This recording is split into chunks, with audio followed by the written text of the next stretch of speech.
रसूल पाक का विशाल हुआ ना, हजरत बिलाल ने मुंह से लफ्ज ही कोई नहीं अदा किया।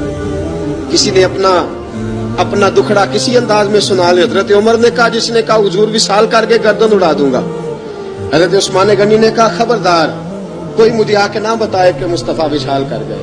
हजरत अली मुर्तजा रज़ी अल्लाह तआला अन्हु ने फरमाया, ना भाई मेरे मुस्तफा पर तो मौत आती ही नहीं, जिस तरह आप लोगों पे। सब लोगों ने अपने अपने इजहार कर लिए ना, बिलाल ने किसी को दुख बताया ही नहीं। एक कोने में बैठ के ना हजरत बिलाल अकेले आंसू बहाते रहे, किसी को बताया ही नहीं, अकेले रोए। एक शख्स कहने लगा, यार बिलाल बोलता नहीं। कहा ना बुलाओ इसे। असर की नमाज का वक्त हुआ ना, तो वो बिलाल जो काबे की छत पे बगैर सीढ़ियों के चढ़ गया था, वो बिलाल जो काबे की छत पे बगैर किसी सहारे के चढ़ गया था, उस बिलाल को कहा कि बिलाल चढ़ जरा, आजान पढ़, मस्जिद की छत पे चढ़ जा। हजरत बिलाल कई बार चढ़े और कई बार गिरे, कई बार चढ़े और कई बार गिरे।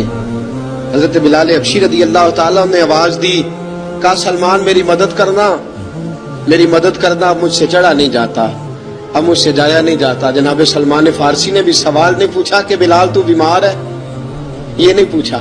हजरत बिलाल को दो चार सहाबा ने उठाया, छत पे पहुंचाया। बिलाल ने अजान शुरू की। जब कहा ना अल्लाहु अकबर अल्लाहु अकबर, वो आवाज जिसमें बड़ा सोज होता था, बड़ी दर्द, बड़ी बुलंदी होती थी, बड़ा जोश खरोश होता था, आज वो आवाज दब गई। जब बिलाल ने कहा ना अशहदु अल्ला इलाहा इल्लल्लाह, हजरत बिलाल रज़ी अल्लाह तआला अन्हु ने थोड़ी देर रोक के सांस लिया।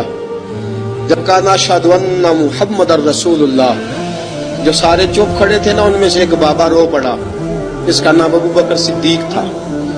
जब हजरत अबू बकर सिद्दीक की आंख में आंसू आया तो हजरत बिलाल छत के ऊपर जमीन पे गिरे, जमीन पे गिरे और कहा अबू बकर ये ड्यूटी किसी और की लगा दे, ये ड्यूटी किसी और की लगा दे, अब मेरी रूह इजाजत नहीं देती, मुस्तफा करीम के बाद मुझे अजान नहीं पड़ी जाएगी। आपने वाकया सुन रखा है कि एक बार सहाबा ने बुलाया, दोबारा आए, हुजूर ख्वाब में मिले, कहा बिलाल तू आता क्यों नहीं। बिलाल छोड़ के चले गए थे, फरमाया अब मेरा यहाँ दिल नहीं लगता।